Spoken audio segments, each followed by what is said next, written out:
27 Chinese fighters have breached Taiwan's airspace. The demonstration of strength followed immediately after the visit to the island of Nancy Pelosi, the Speaker of the United States House of Representatives.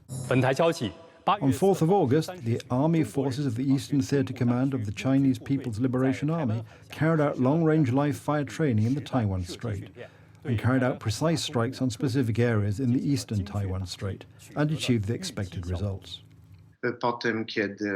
Using the sharpest rhetoric towards Nancy Pelosi, she failed to convince her to deviate from her decision to visit. Therefore, not to lose face, President Xi made decisions about this decisive action. In the face of mounting tensions between Beijing and Taipei, Taiwanese Foreign Ministry called for cyber vigilance as a record number of cyber attacks on government websites were recorded. Our government is even more resolute to safeguard the sovereignty and territorial integrity of our nation. In the light of the current scenario, our government will not only actively strengthen its self-defense capabilities, but will also maintain close ties with like-minded countries, such as the United States. Meanwhile, there are clashes between Armenian and Azerbaijani forces in mountainous Karabakh. Armenia and Azerbaijan have been fighting over these territories for decades. The lands lie within the borders of Azerbaijan. However, for the last 3 decades, they have been controlled by the Armenians. Yesterday, the Ministry of Defense of Nagorno-Karabakh Republic said that Azerbaijan had broken the terms of the ceasefire.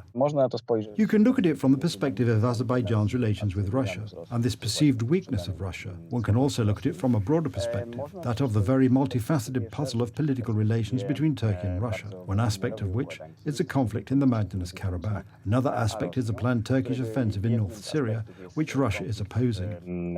A few days ago, we were one step ahead of the outbreak of another conflict in the Balkans, namely Kosovo-Serbia. Pristina intended to introduce Kosovar registration plates for the Serb minority. Protesters blocked roads, erected barricades, and even fired at the police. Faced with the threat of an escalation of tension, the Kosovar government withdrew from this idea. Analysts are reminiscent of the Kosovo War of the 1990s. They also draw attention to the goals of Putin, who still cannot come to terms with the intervention of NATO at time. Vladimir Putin may have an interest in this to show the West that he still has influence and is able to trigger an internal conflict on European territory, since this conflict following the signing of the Dayton Peace Agreement was not resolved in accordance with Russia's interests. The Syrian army, together with the Russians supporting it, began an exercise known as an offensive operation. These are the greatest maneuvers in modern history of Syria. Meanwhile, in Iraq, demonstrators have raided the parliament, and the country has had neither a president nor a prime minister for about 10 months. We know that part of the war in Ukraine is also played out there. First of all, it is all about raw materials, prices of raw materials, but it's also about a series of conflicts that can unfreeze at any moment.